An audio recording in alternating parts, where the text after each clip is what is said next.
Another thing we want to build in is the sense of rhythm, and this will give us a chance to review a bunch of things from our course. So we'll have 3 of them. One is rhetorical repetition. The other is parallel structure. And the third, which is a fan favorite, the rule of 3.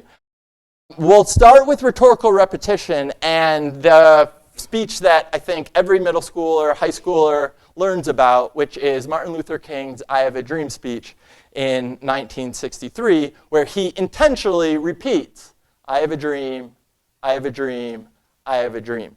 And so, Ms. Christensen, do you have any idea what that thing is called? There's a specific word for repeating something intentionally at the beginning of a sentence for a rhetorical effect. Do you have any idea what it's called?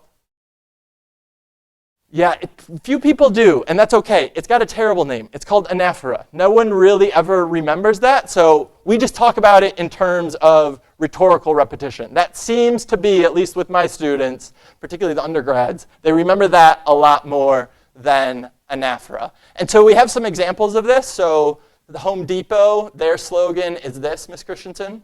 More saving, more doing. Right?